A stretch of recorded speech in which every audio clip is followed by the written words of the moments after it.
नमस्कार दोस्तों, मैं नीरज सर्विस यूट्यूब चैनल में आपका स्वागत करता हूँ। आज की इस वीडियो में हम सिंपली डिस्कस करने वाले market capitalisation, large cap, mid cap and small cap stocks के बारे में। तो चलिए दोस्तों इस वीडियो को शुरू करते हैं। ये वीडियो एक प्लेलिस्ट का पार्ट है जो कि हमने अपने चैनल पे स्टार्ट किया है एंड प्लेलिस्ट स्टॉक मार्केट के कोर्स से रिलेटेड है। एंड दोस्तों इस कोर्स का लिंक वीडियो के नीचे डिस्क्रिप्शन में मिल जाएगा। ओके, तो सबसे पहले हम माइक्रोसॉफ्ट व्हाइट बोर्ड की तरफ चलते हैं। तो वीडियो को जितना उसके उतना सिंपल रखेंगे एंड शॉर्ट रखेंगे ताकि बिगिनर को ईजिली समझ में आ जाए। सबसे पहले हम जो फर्स्ट टर्म है उसमें डिस्कस करते हैं कि बेसिकली इन्वेस्टर कितने टाइप के होते हैं। तो बेसिकली यहाँ पे जो इन्वेस्टर हैं दो टाइप के होते हैं main. Okay, first is active investor and second is passive investor. तो मैं यहाँ पे लिख लेता हूँ। ओके, अभी इनके बारे में हम डिस्कस करेंगे कि एक्टिव इन्वेस्टर कौन होते हैं एंड पैसिव इन्वेस्टर कौन होते हैं। ओके, मैं यहाँ पे एक रफ एग्जांपल आपको बताता हूँ कि मान लीजिए कि जो SBI का स्टॉक है अभी करंट वो 500 रुपये पे चल रहा है।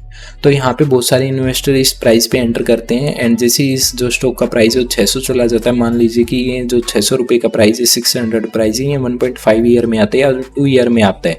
तो इस स्टॉक में टोटल जो ग्रोथ हुई है वो 100 रुपीज़ की हुई है। तो जैसे ही 600 पे आएगा तो यहाँ पे जो एक्टिव इन्वेस्टर्स होते हैं क्या करेंगे, स्टॉक को उनके पोर्टफोलियो से निकाल देंगे एंड अगेन किसी न किसी अनदर स्टॉक पे रिसर्च करेंगे जो कि अंडर वैल्यूड चल रहे हैं, जिसकी रिटर्न देने की जो प्रोबेबिलिटी वो काफ़ी ज़्यादा हाई है।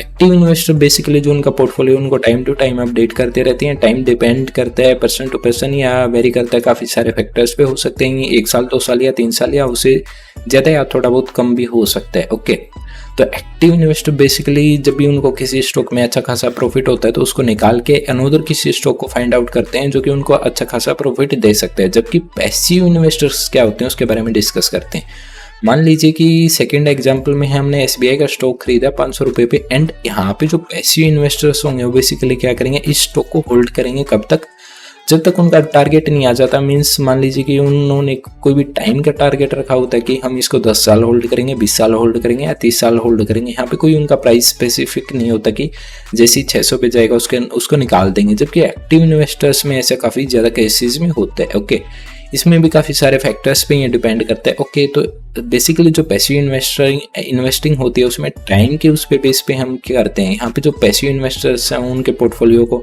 टाइम टू टाइम चेक नहीं करते, जबकि एक्टिव इन्वेस्टर्स को टाइम टू टाइम चेक करना होता है और रिसर्च करनी होती है एंड कि आगे आने वाली जो टाइम है उसमें वो किस स्टॉक में इन्वेस्ट करने वाले हैं। तो सबसे पहले ये टर्म है। सेकेंड टर्म के बारे में डिस्कस करते हैं जो है मार्केट कैपिटलाइजेशन। में यहाँ पे लिख लेता हूँ। ओके, तो बेसिकली मार्केट कैपिटलाइजेशन क्या होती है उसके बारे में डिस्कस करते हैं। मान लीजिए कि कोई भी कंपनी है जिसका नाम है ABC लिमिटेड, तो इसका हमें सिंपल मार्केट कैपिटलाइजेशन निकालना है। तो कैसे निकाल लेंगे, सबसे पहले नंबर ऑफ शेयर। तो total number of share company में कितने, मान लीजिए कि हमारे पास टोटल 1000 शेयर हैं ABC लिमिटेड में and price of 1 share into multiply करना है आपको। तो प्राइस ऑफ 1 शेयर में यहाँ पे लिख लेता हूँ।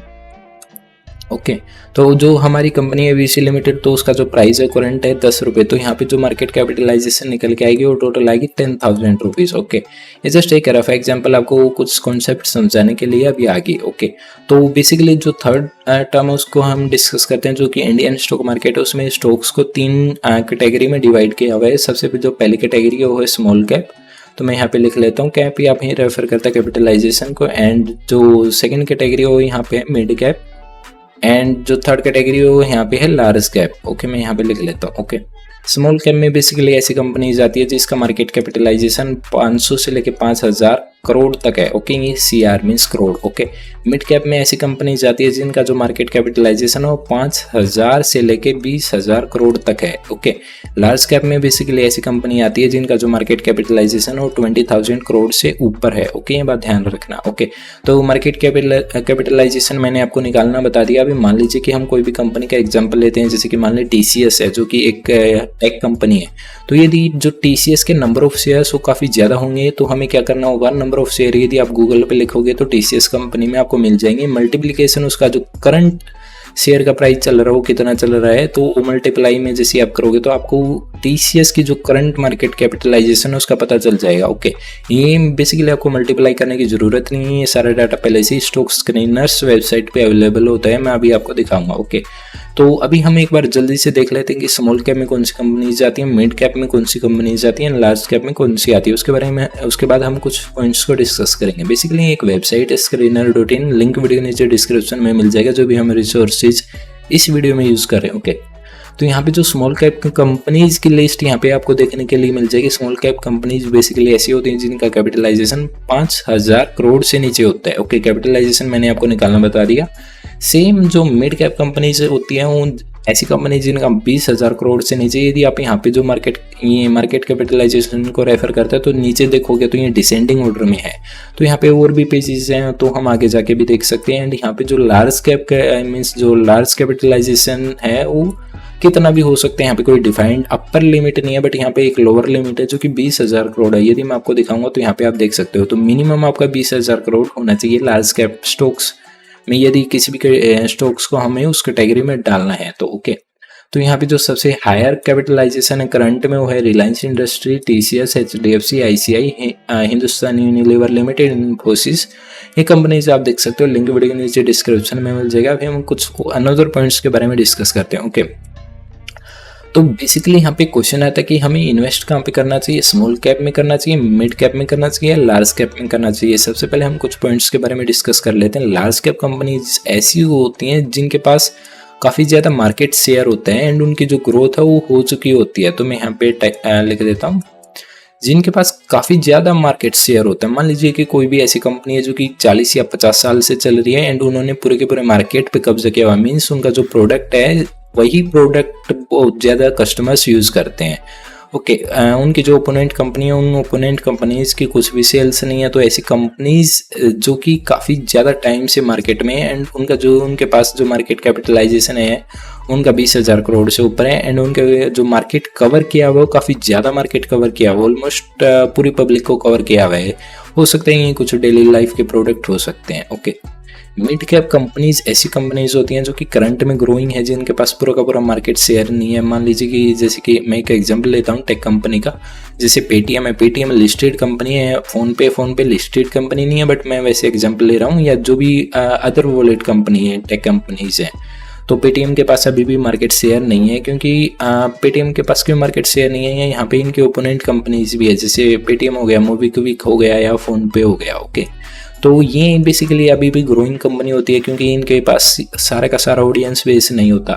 स्मॉल कैप कंपनीज कौन सी होती हैं, वो कंपनीज होती हैं बेसिकली जो कि नई सेटअप हुई हैं। नई सेटअप ये नहीं कि रिसेंटली सेटअप हुई हैं, बेसिकली स्टार्टअप इस कैटेगरी में नहीं आते हैं। ओके, तो स्मॉल कैप ऐसी कंपनीज होती हैं जिन्होंने कुछ साल पहले स्टार्ट किया हुआ है, जिनका स्टिल जो मार्केट कैपिटलाइजेशन हो 5,000 करोड़ से नीचे है, या जो कंपनी अभी भी ग्रोइंग स्टेट में, ग्रोइंग मीन्स मान लीजिए कि किसी भी कंपनी की ब्रांच है जो बेंगलुरु में है एंड वो सोच रहे हैं कि अभी हम जो नेक्स्ट ब्रांच गुजरात में ओपन करें।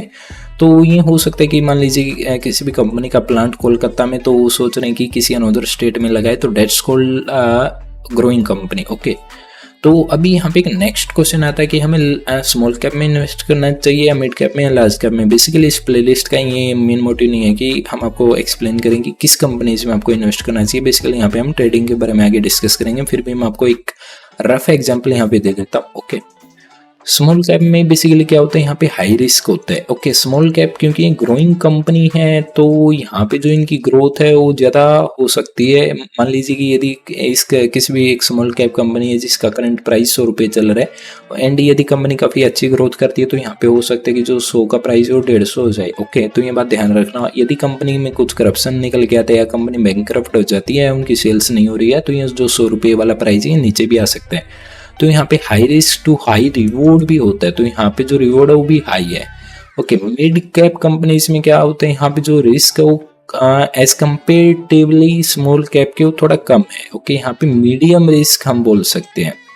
तो यहाँ पे मीडियम रिस्क है एंड मीडियम ही यहाँ पे आपको रिवॉर्ड मिलेगा। यहाँ पे जो रिवॉर्ड है वो ज़्यादा नहीं मिलेगा। लार्ज कैप कंपनी भी बेसिकली ऐसी कंपनीज बहुत सारी ब्लू चिप के भी अंदर आती हैं।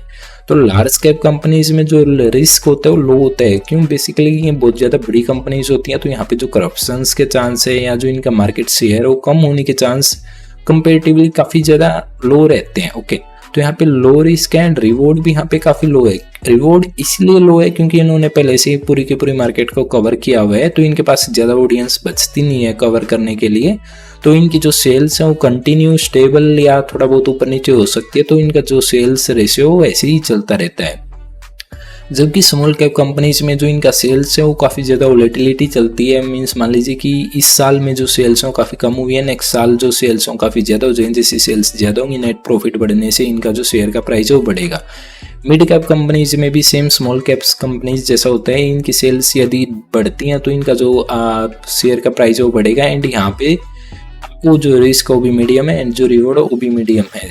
तो बेसिकली मैं आपको एक एग्जांपल और दे देता हूँ। जो म्यूचुअल फंड्स या बेसिकली होते हैं वहाँ पे आपको पहले से ये आपसे पूछ लिया जाता है ज़्यादातर कि जब भी आप इन्वेस्ट कर रहे हो कि आपका जो रिस्क एपेटाइट है वो कितना है। रिस्क एपेटाइट क्या होता है उसके बारे में मैं आपको जस्ट एक रफ एग्जांपल देता हूँ।